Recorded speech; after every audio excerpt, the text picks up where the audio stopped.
guys, assalamualaikum. Kembali lagi di channel YouTube aku, Fitriani.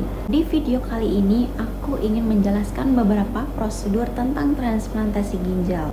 Dan aku hari ini mau ngasih tahu ke kalian bahwa kemarin itu tanggal 13 bulan 6 itu aku sudah genap 2 tahun transplantasi ginjal. Dan aku minta doa sama teman-teman semuanya, semoga aku selalu diberikan kesehatan dan semoga ginjal aku juga selalu sehat. Oke, sekarang kita langsung aja lanjut ke pembahasan kita tentang prosedur transplantasi ginjal. Nah, jadi yang pertama adalah pemeriksaan pratransplantasi ginjal. Apa itu pemeriksaan pratransplantasi ginjal? Pemeriksaan pratransplantasi ginjal itu adalah pemeriksaan di awal saat kita sedang melakukan proses untuk menuju tahap transplantasi ginjal. Pemeriksaan yang pertama itu adalah pemeriksaan pasien dan donor. Pasien dan donor itu harus melakukan pemeriksaan menyeluruh untuk memastikan kesiapan fisik dan mental. Nah, kesiapan fisik dan mental itu perlu diperiksa supaya tidak ada keterpaksaan untuk mendonorkan atau mungkin kejiwaannya itu sehat atau tidak, dan itu memang harus diperiksa. Dan juga harus diperiksa apakah di situ ada tertera jual beli atau tidak. Nah, sedangkan untuk donor ginjal ini kita harus dapat donor dari keluarga kita sendiri dan jangan ada paksaan apapun gitu, supaya mental dan fisiknya itu tetap terjaga. Yang kedua, kita juga harus melakukan pemeriksaan golongan darah, yaitu pemeriksaan untuk tes kecocokan darah si pasien dengan pendonor gitu. Pemeriksaan darah itu berupa tes jaringan, crossmatch atau golongan darah.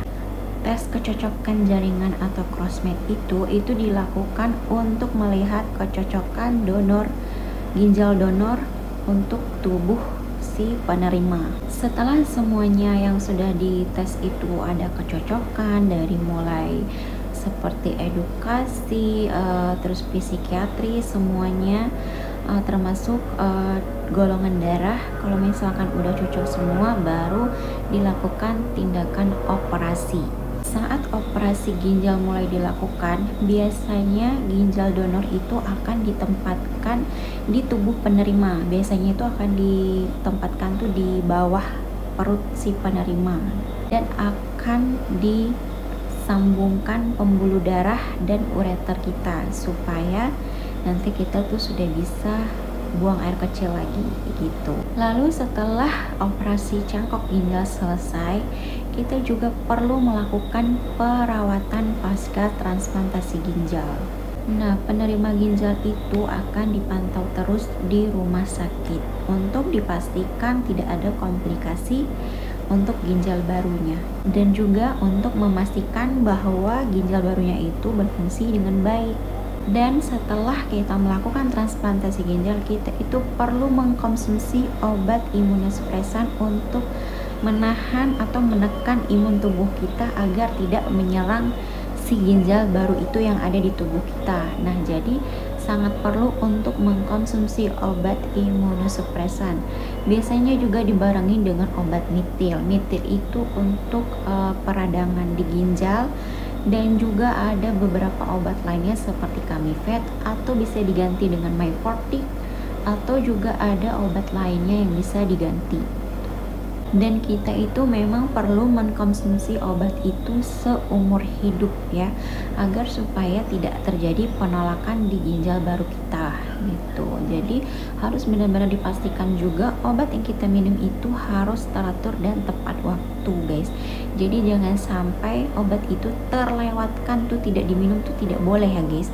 Jadi tuh harus benar-benar diminum setiap hari dan jangan terlewatkan, harus tepat waktu. Lalu setelah itu kita sebagai pasien transplantasi ginjal, kita juga perlu melakukan kontrol rutin, dan itu biasanya dilakukan untuk baru-baru di awal transplantasi itu biasanya dilakukan seminggu sekali atau 2 minggu sekali untuk memantau kesehatan ginjal barunya. Nah kayak kemarin tuh aku juga pas selesai transplantasi ginjal itu tuh aku kontrolnya itu 2 minggu sekali ya guys.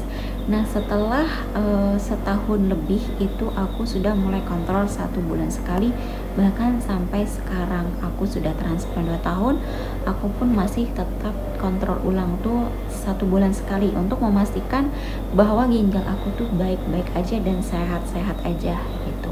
Nah jadi kita itu perlu sekali untuk terus kontrol rutin ginjal baru kita itu, karena memang dia tuh harus ada pemantauan dari dokter gitu, entah dari dosis obat atau ada keluhan yang lain gitu guys. Nah untuk seperti setelah transplantasi ginjal itu dia tuh juga bisa ada komplikasinya itu seperti berupa infeksi. Nah di area transplantasi itu, di area operasi itu kalau tidak dijaga kebersihannya itu bisa terjadi infeksi.